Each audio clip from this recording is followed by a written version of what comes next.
Juan Cruz Vicuña, Hidrocarburos de Euskadiko lehendakaria. Eta esan zigun gaur ez zela etorriko. Arrazoia?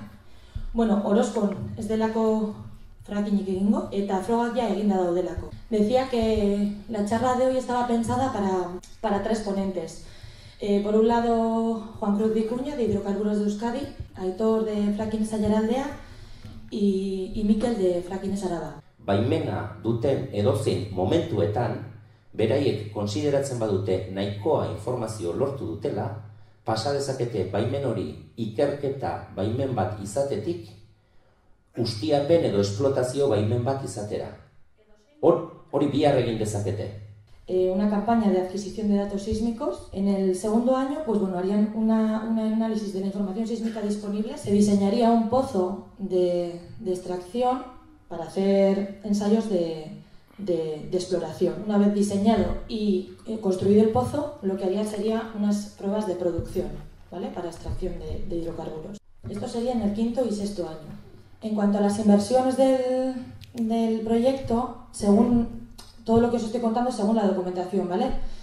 Pues lo que veis, en el primer año sería una inversión de 300.000 euros, el segundo 90.051 euros, entre el tercero y cuarto año serían 179.604 euros y el quinto y sexto año se prevé una inversión de 452.743. A la fase de adquisición de datos sísmicos serían pues ruidos, emisión de partículas y polvo a la atmósfera. De este trabajo sería modificación del paisaje, fragmentación y ocupación y pérdida de hábitats, destrucción de la cubierta vegetal, pérdida y compactación de los horizontes del suelo, riesgo de contaminación del agua y de las aguas en consecuencia de vertidos del suelo, consumo de agua y, debido al consumo de agua, disminución de los caudales de los ríos, emisión de polvo y partículas a la atmósfera, emisión de ruidos y generación de residuos.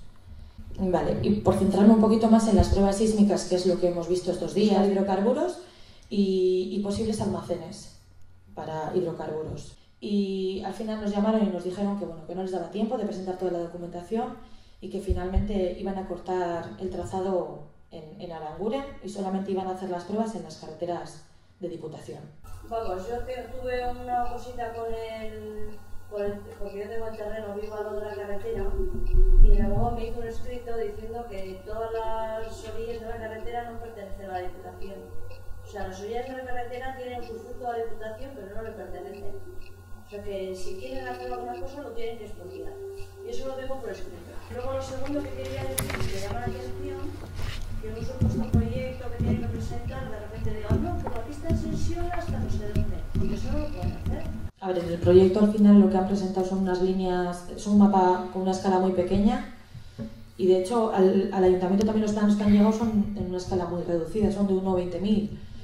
Les hemos pedido que nos presenten planos más concretos por eso mismo, porque no podíamos era imposible saber por dónde pasaban. O sea, eso no se puede hacer. Eso no se puede hacer. Tú date cuenta que al final todos los papeles que están presentando vienen firmados por el gobierno vasco. Bueno, pero eso entonces no puede comprobarse realmente, aunque los firme el gobierno vasco, si eso realmente es así. Porque ellos dicen sí, la carretera, pero no pasan por la carretera, donde pasan es por el arcén. Y por el arcén de la carretera, excepto que expresamente esté expropiado, no pertenece a la Diputación. Yo te digo, o sea, en cuanto a lo que dices de los arcenes de la carretera, ¿has hablado con ellos? No, con ellos no, pero vamos, porque por mi terreno no pasan. O sea, yo no he ido a hablar con ellos porque no sé, yo he visto trabajadores trabajando y supongo que el ayuntamiento en este caso es el ente, en este caso especializado. Han dicho que van a utilizar las carreteras de Diputación y nos han presentado el permiso de Diputación. Desde el ayuntamiento no podemos hacer más.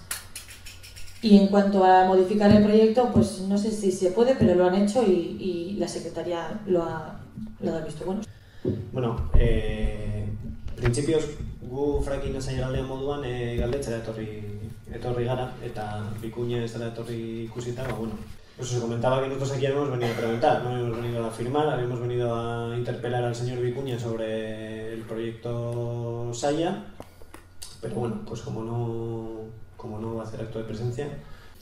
En estas reuniones también apareció un parlamentario del PNV que se ha ido hace poquito, ha estado aquí, Y bueno, él mismo nos dijo que nos aclaró una de las dudas, ¿no? Que el permiso SAIA no es un permiso para practicar la fractura hidráulica, no es un permiso para practicar el fracking, pero que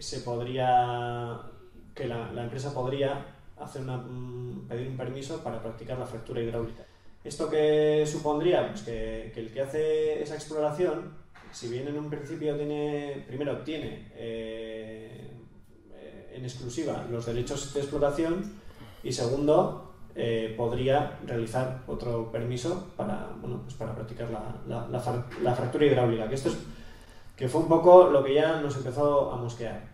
Y al día siguiente el EVE, el Ente Vasco de Energía, envió un artículo, una nota a los diferentes ayuntamientos, a todos los ayuntamientos que estaban afectados por el permiso SAIA, y en esa nota se puede leer: SESA participa actualmente en diversos permisos de investigación de hidrocarburos, en algunos casos de carácter convencional, en los que no se utiliza técnicas de fracking, y en otros de tipo no convencional, en los que el fracking será requerido. Que se pueda hablar de que estas investigaciones no se van a utilizar para la práctica del fracking. De hecho, todo lo contrario. Ha dicho que tanto en Orozco como en Laudio ha dicho que ellos no pueden garantizar que no se vaya a practicar el fracking con estos datos. A las preguntas que hicimos, las respuestas no eran ni muy concluyentes ni muy satisfactorias. Primero, pues porque el procedimiento que utilizaron para hacer estas pruebas es un poco raro, por decirlo de algún modo. Es decir, si tienes todos los permisos del gobierno vasco, si cuentas con todos los permisos de la Diputación Foral, si eres del EVE, pues ¿por qué no practicas unas expropiaciones temporales? Sino que ellos mismos decían que iban a acuerdos verbales, a contratos verbales, cosas que no nos parecían muy, muy regulares. Por otra parte, también para que la gente se quedase tranquila, entre comillas, les decían a los propietarios que si querían que Tesla podía firmar un papel donde se comprometía a que estos estudios no se utilizasen pues más que para la extracción de gas convencional, y que sus tierras no se iban a ver afectadas. El problema es que los hidrocarburos son de interés público. Quiere decir que si el gobierno vasco o el Estado decide que eso es de interés público, tiene todo el derecho legalmente a expropiar esos terrenos. Con lo cual, ¿qué sentido tenía ese papel? Y por último, también se le preguntó si eso podía valer para practicar el fracking. En ningún momento lo negaron. Y también se les preguntó si los resultados de esos estudios se les iban a dar a los propietarios. Y bueno, se remitieron a que ellos trabajan para una empresa y que sería la empresa la que se quedaría con los resultados. Bueno, como las respuestas no dejaron muy contentos a nadie y ellos fueron conscientes, decidieron cambiar el trazado, visto que los propietarios no iban a dar el visto bueno. Y bueno, hace poco pues tuvimos un episodio similar en Laudio. Es decir, el Ayuntamiento de Laudio no había dado el permiso que le correspondía. Su argumentación era: tenemos la obligación de daros el permiso, pero os esperáis como cualquier otro ciudadano, pues lo trataremos dentro del plazo. El caso es que antes de que el ayuntamiento diese el permiso, pues ya les vimos el Laudio tirando cable para hacer las pruebas sísmicas. El que estuvo en la reunión con Tesla recordará que dijeron que había un plazo de 72 horas en las que la empresa avisaba de las pruebas sísmicas que se iban a hacer. En Laudio esto no ocurrió, y en Ayala tampoco ha ocurrido. También se hicieron en Luyando y no avisaron. Y que esa misma noche se iban a hacer las pruebas, hubo una reunión con el Ayuntamiento de Laudio, y el Ayuntamiento de Laudio les dijo pues que no les iban a dar el permiso para practicar esas pruebas porque se tenían que poner a la cola como todo el mundo. En ese momento se pusieron nerviosos porque pensaban que el Ayuntamiento de Laudio tenía algo que hacer contra ellos, pero como es un proyecto de interés público, ¿no? Los ayuntamientos no tienen casi nada que rascar. Y bueno, empezaron a decir que esto no era para el fracking, que les estábamos comiendo la cabeza. Entonces la secretaria del ayuntamiento le hizo saber a los concejales que el ayuntamiento no tenía nada que hacer, que les podían no dar el permiso en un pequeño tramo en los que ellos iban a salir del trazado de la Diputación y que tenían que meterse en terreno municipal, pero que era un trazado mínimo y que lo demás no podían hacer nada. Entonces ya esta gente de Tesla se relajó y bueno, ya empezaron a decir que el fracking que no era para tanto, que como muchos lo van a hacer en 10 años y ya veréis la técnica lo bien que va a estar y que no os vais ni a enterar, vais a estar encantados. Uno, bueno, pues que esta semana en el audio hemos tenido la hoja informativa de un partido político en la que decía que el gobierno vasco estaba, como cualquier gobierno, obligado a investigar los recursos energéticos que tienen en el subsuelo, pues para saber qué valor estratégico tienen y qué es lo que se puede hacer con ellos.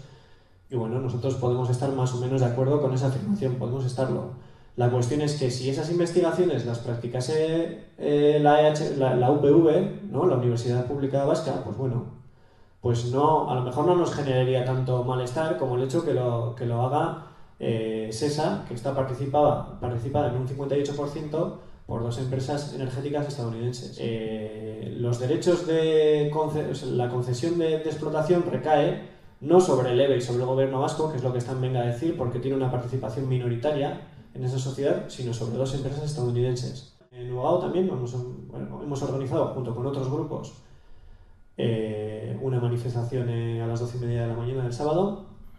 Y nada, pues que es una pena que el señor Vicuña no haya venido, nos quedamos aquí esperándole, y que cada uno pueda hacer la lectura, pero el hecho es que ese señor tenía que estar aquí dando explicaciones, nosotros tenemos un montón de preguntas que hacerle y yo no lo veo. Venga, galdera badago hortik eza? Si no es ahora, luego en la tanda de preguntas podrías decir esas preguntas, probablemente muchos de nosotros igual ni nos las planteamos. Entonces, vosotros como plataforma... Bueno, teníamos varias. Una era... Es que la cuestión es que desde SESA se ha enviado una carta para explicar que no iban a venir. Una era cuáles son en la carta, en la circular que se envió al ayuntamiento, cuáles son esos proyectos de fracking que se mencionan, que no están en el proyecto SAIA, si tienen la capacidad de pedir esas licencias de explotación para practicar la fractura hidráulica, si vamos a ser partícipes de los resultados de las investigaciones y bueno, qué capacidad de decisión tiene el EVE dentro de una sociedad en la que es minoritaria, entre otras cosas, y cuál es la aportación de dinero público en este proyecto, entre otras cosas que podrían surgir, pero bueno, esto es como... Yo creo que una de las primeras y más importantes cosas que tenemos para decir es que Hidrocarburos Euskadi no es una empresa de la que nos podamos fiar, y en ese sentido lo que nos manden por carta o lo que vaya anunciando por ahí, yo no sé hasta qué punto Hidrocarburos Euskadi tiene credibilidad, ¿vale? A las propias palabras de las consejeras de Medio Ambiente y de Desarrollo Económico, Ana Oregui y Arantxa Tapia, que están diciendo que el fracking es una técnica que no garantiza la seguridad ambiental, digamos, Hidrocarburos Euskadi está siendo parte de una plataforma de empresas que se llama Shale Gas España, en las que están las principales compañías que están intentando empezar con todos los permisos relacionados con la realización de la fractura hidráulica. Está invirtiendo dinero en una campaña de lobby y en todas las ocasiones que tiene Hidrocarburos Euskadi está diciendo que el fracking no tiene ningún problema, que todo el dinero que tienen es público, que yo creo que es importante decirlo.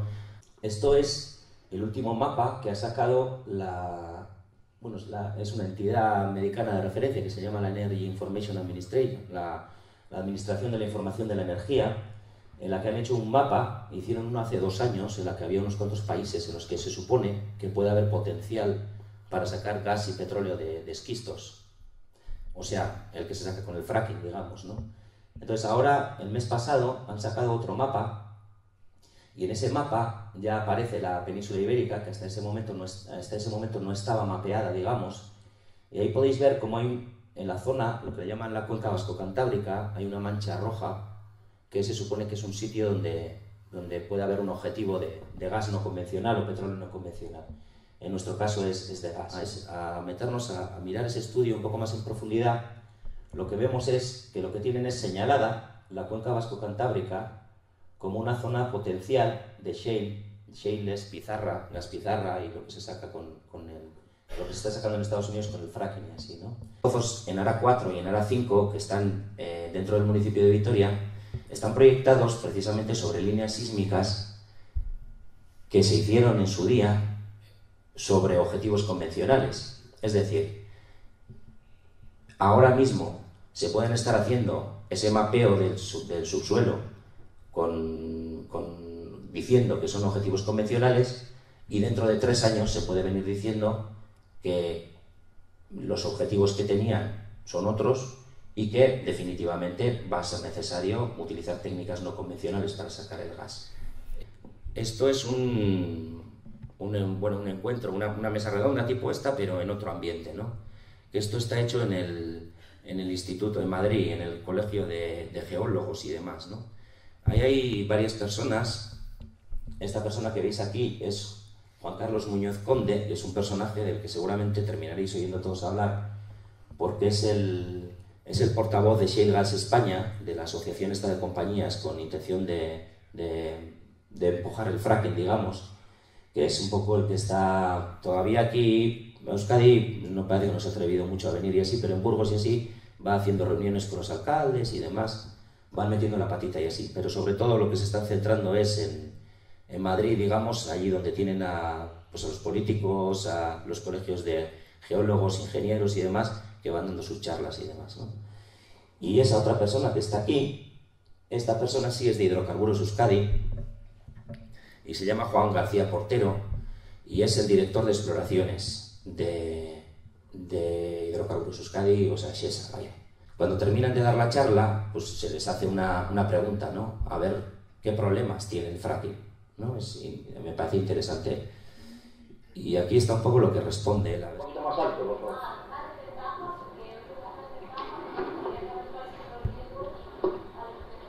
¿Cuáles son los riesgos? Está preguntando. Hay una persona en el público que dice, oye, ¿cuáles son los riesgos de esto del fracking? Vamos a ver,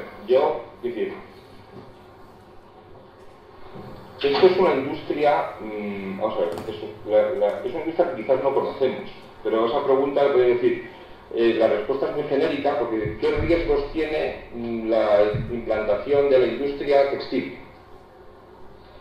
¿O qué riesgos tiene la implantación de la industria del automóvil? Pues aquí la pregunta que quizás sería igual, es decir, ¿qué riesgos tiene esta técnica?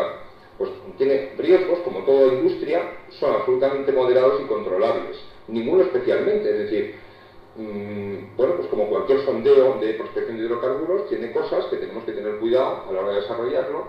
Esas cosas están muy comprobadas. Yo creo que Juan, en su exposición técnica, que ha sido muy ilustrativa, técnicamente ha explicado qué puntos, ¿no?, son los que hay que tener más cuidado. Y la evaluación de impacto ambiental, el sistema de evaluación de impacto ambiental en España lo que nos garantiza es que se hace una evaluación exhaustiva de cada uno de los riesgos potenciales, ¿vale?, y qué impactos puede tener y las medidas que lo mitigan, ¿no? Y lo que, de mi conocimiento y el conocimiento que tenemos de estos proyectos, los riesgos son todos muy moderados, es decir, son proyectos totalmente viables. No habría un riesgo que podríamos llamar como especialmente significativo. Quizá, como he puesto en las diapositivas, más que un riesgo es una molestia durante la perforación y la fracturación, la ocupación del terreno, que puede representar un pozo normal, digamos, que no lleve fracturación hidráulica, con ocupar 1 hectárea, pues tienes más que de sobra, ¿no? Lógicamente, uno que va a utilizar fracturación hidráulica y que además va a perforar varios pozos desde el mismo emplazamiento, pues 20 o 30 pozos, eso lógicamente en el tiempo se alarga. Y si vas a perforar 20 o 30 desde el mismo emplazamiento, pues en vez de 1 hectárea estás hablando de utilizar quizá 2,5 hectáreas. Eso en el tiempo se puede alargar pues varios meses. Eso no es un riesgo en sí mismo, es una molestia. Yo con esto lo que quiero decir es, pues ya habéis visto, ¿no? Estas 2 personas que han hablado, una de ellas es de Hidrocarburos Euskadi. Hidrocarburos Euskadi lo que está diciendo es que el fracking no tiene riesgos, el fracking tiene molestias, ¿no?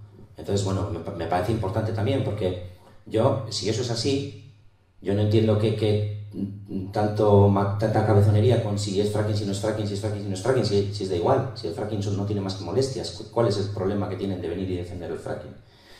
Hay otro pequeño corte, yo un poco también por ver un poco la credibilidad, ¿no?, de esta gente, y aquí lo veis. Esto es media hora antes, digamos, cuando Juan García Portero está explicando lo que es el fracking y demás.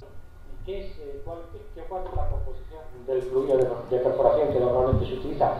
Bueno, pues normalmente es agua a una presión y con diferentes aditivos, los aditivos siempre en muy bajas concentraciones.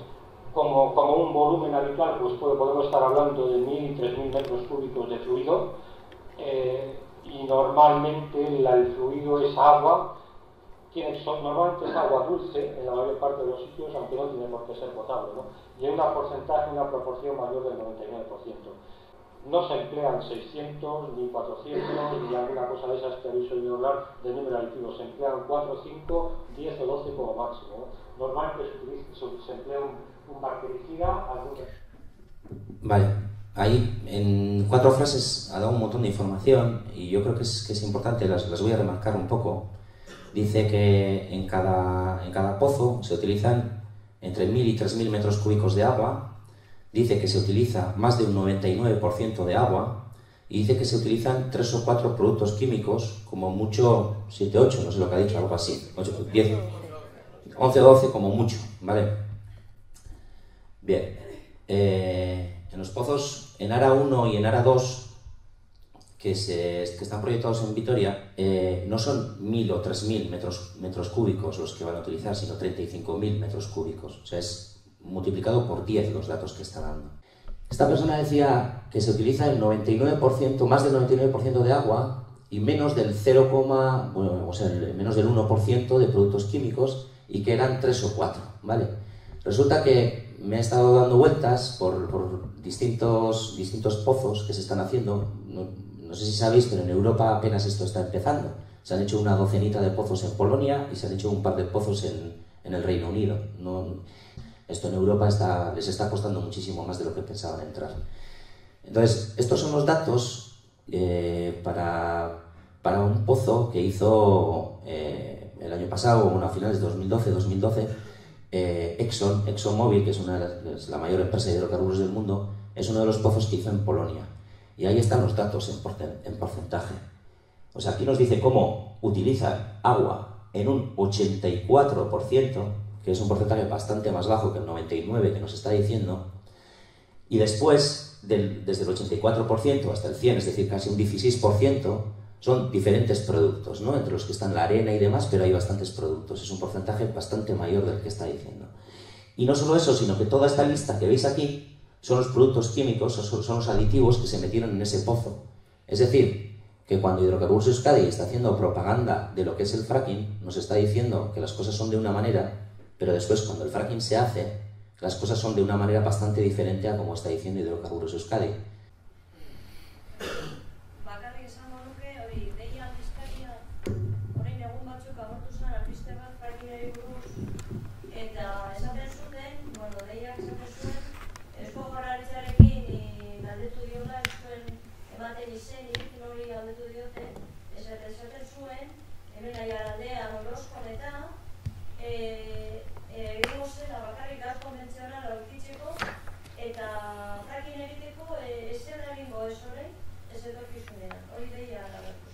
Udaletxetik atera zen prentsa ohar bat, azaldu zapurtxo bat, jendeak jakiteko ez, zertarako ziren froga horiek, eta guk daukagun informazioa. Eta bai arrazoia daukazu erantzunak egon direla. Eta guri ebetik bidali diguten gutunean, esateko, Juan Cruzek eskatzen zuen barkamena, ez etortzea gaitik, eta... Karta horrek kasu eginak zaio edo ez, edo... Hemen dagoen esperientzia da, Orozkoko alkateak esan dezake, Laudioko alkateak esan dezake, galdetu zaie, badago bermerik, guk herritarrei esateko frakina ez dela hemen egingo, eta bikuñak ez zuen bermerik eman. Eta duela aste batzuk ez zegoen bermerik, eta bapatean herritarrek eskatzen dutenean hemen agertzeko, orduan ez da frakina egingo. Niri behintzat ez dite konfidantza handirik transmititzen. Eta Orozkoko udanak Bai, horren bijoan esatera.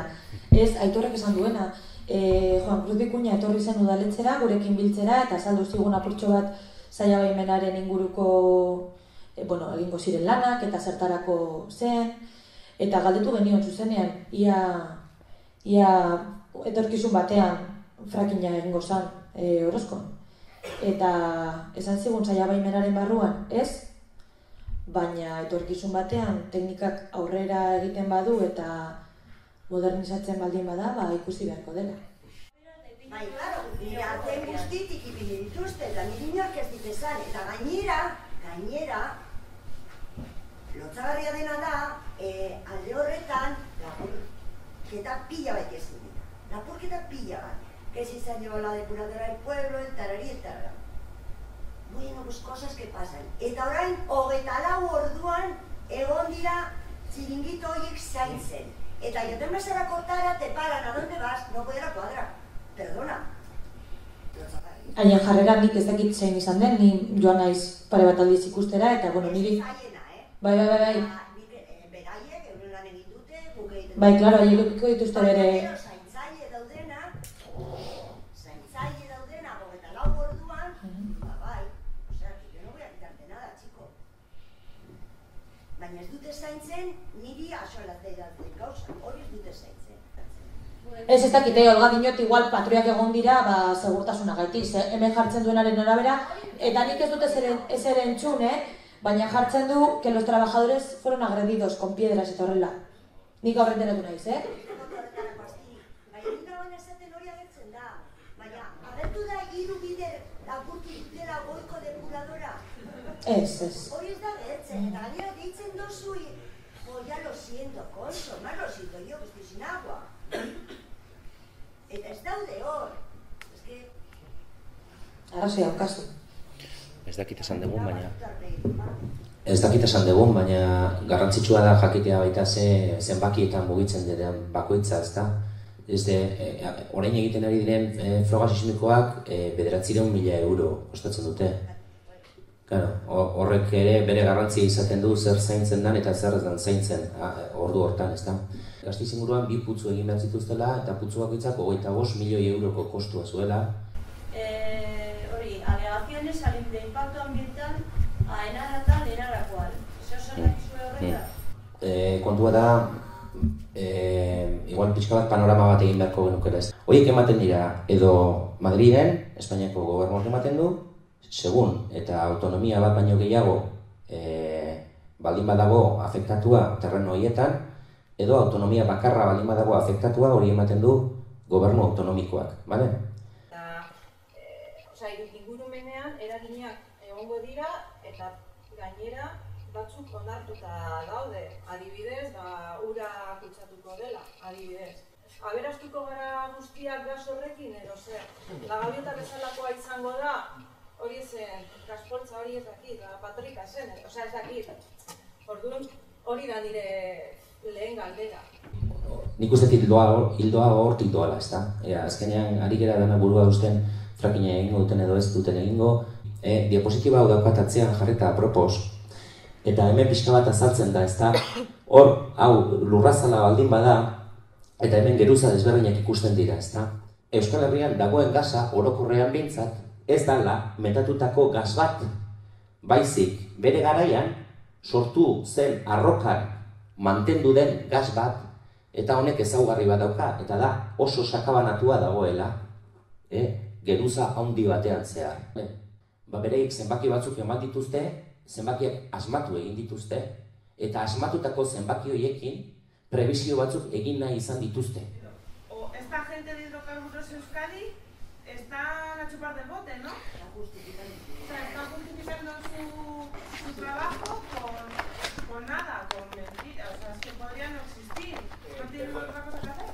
El New York Times, que no es el más ecologista del mundo, ha dicho que puede darse o se está estudiando una burbuja sobre el gas. Entonces... Un par de apuntes con respecto a eso. Los datos sobre el gas que pueda haber están hinchados en todas partes, ¿no? Tenemos muchos ejemplos, ¿no? Ahora mismo, en este informe del que estoy hablando, en Noruega se supone que había 88 trillones de pies cúbicos, medida anglosajona, que en medida europea es algo menos, de 88 trillones de pies cúbicos según el informe de la EIA del 2011.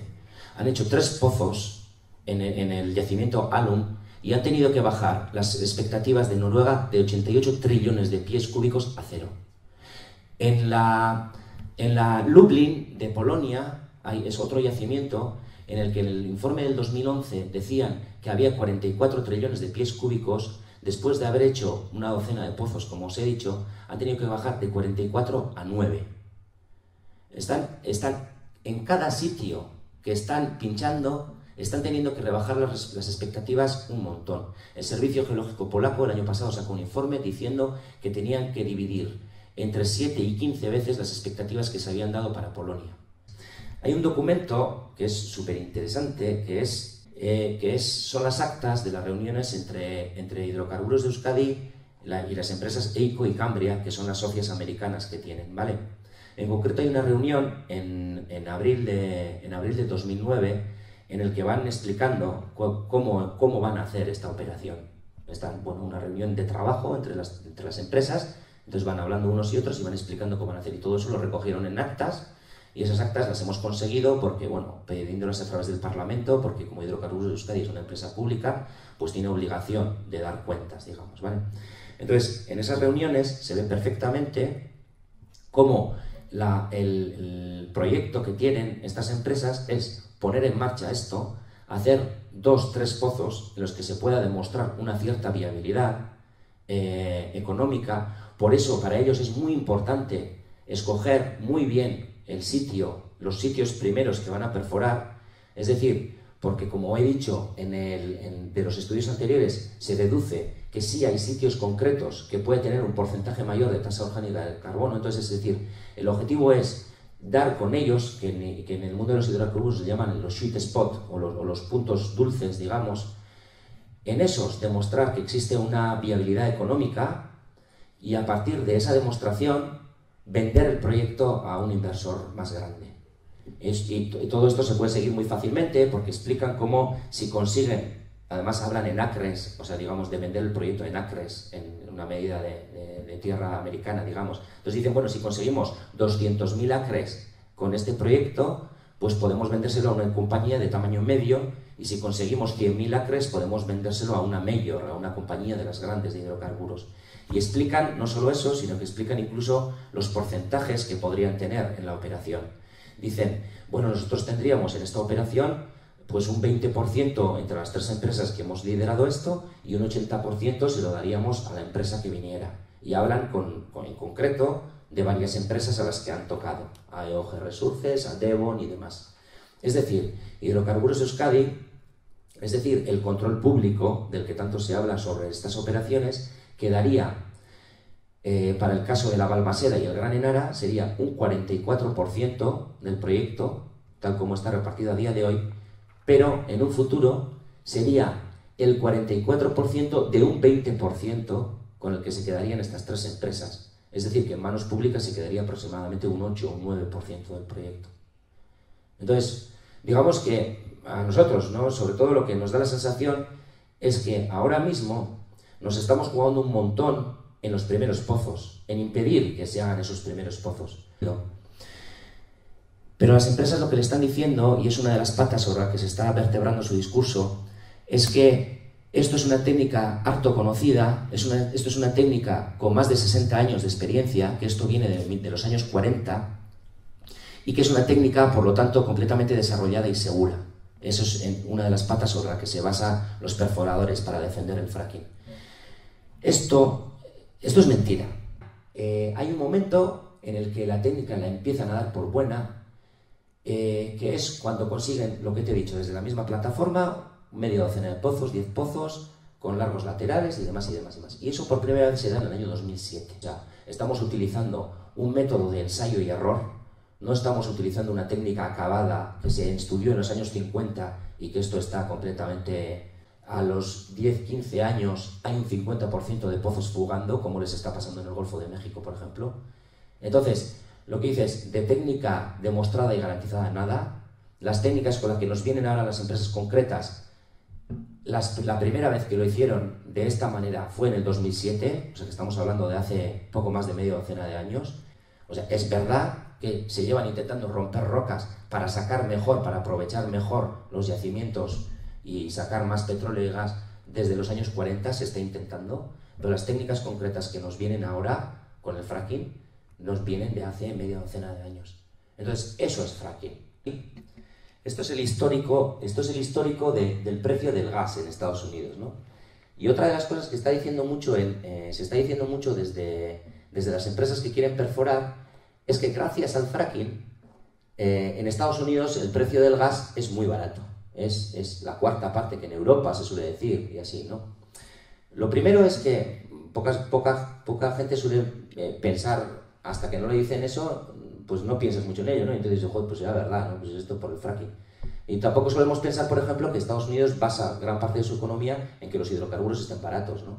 Porque no se está hablando apenas del petróleo, porque del petróleo se está sacando muy poco con el fracking, pero el petróleo está a menos de la mitad de precio en Estados Unidos, y entonces lo del petróleo está claro que no es por el fracking, hay otros motivos, ¿no? Y es curioso porque, en realidad, el fracking, bueno, yo no sé si viene de los años 40 o no, yo no sé de cuándo viene, pues si viene de los años 40 no se puede decir que el fracking haya abaratado nada, ¿no? Pues si viene de los años 40, pues habrá ido teniendo sus precios, ¿no? Pero en realidad, si vemos aquí el precio del gas, lo que vemos es que después de una época de unas ciertas turbulencias, el precio del gas más o menos, ¿no?, viene a mantener una constante, ¿no? De hecho, empezaron a decir que el precio del gas estaba siendo barato por el fracking, sobre todo lo dijeron en este momento, a principios de 2012, y se quedaron con esa copla porque llegó a bajar bastante en ese momento, ¿no? Ahora ya se está empezando a hablar un poquito menos porque el precio del gas otra vez está subiendo y se está haciendo más fracking este año que el año pasado, entonces esto también es un poco raro, ¿no? Y lo que poca gente está diciendo es que la bajada del precio del gas tiene que ver más con las burbujas que se rompen en la bolsa, que esta burbuja es la que cuando lo del .com, cuando el famoso batacazo de la bolsa del .com, o está alrededor de la burbuja inmobiliaria cuando pegó el tortazo, ¿no? Entonces toda la economía se deprime, la demanda de gas baja, con lo cual el precio del gas baja, y tiene más que ver con una ley de oferta y demanda que con el tema del fracking. Pero bueno, yo no digo que el fracking no tenga nada que ver, ¿no? Que el fracking empieza a ser masivo a partir del año 2005 y empieza a ser rentable precisamente porque George Bush, la administración de George Bush, lo que hace es quita unas cuantas leyes ambientales que hace que para las compañías sea mucho más barato. Con el precio del gas tan bajo, porque claro, para que hacer fracking es muy caro. Ya os he dicho antes que los primeros pozos aquí costaban un montón. Hay una cantidad crítica de precio y de gas que se saca a partir de la cual el tema no empieza a ser rentable, ¿no? Entonces este punto crítico, digamos, en el gas sacado por el fracking, en el gas en general, este punto crítico se vivió alrededor del 2009-2010, en el que los ingresos que venían por el gas que venía del fracking empezaron a caer, entre otras cosas porque el precio del gas había bajado, y los costes que venían derivados de hacer fracking, porque cada vez necesitaban más pozos para sacar la misma cantidad de gas, porque estos pozos son muy poco productivos, pues hace que últimamente, desde el 2009-2010 en Estados Unidos, se esté perforando a deuda, que le llaman. Es decir, esto se está manteniendo a través de una burbuja inversionista en el que se pone dinero esperando a que en el futuro el precio del gas, apostando a que el precio del gas siga subiendo. Pero como el precio del gas le está costando subir, pues las empresas están perdiendo dinero. Están perdiendo ahora mismo una media de 10.000 millones de dólares por cada trimestre.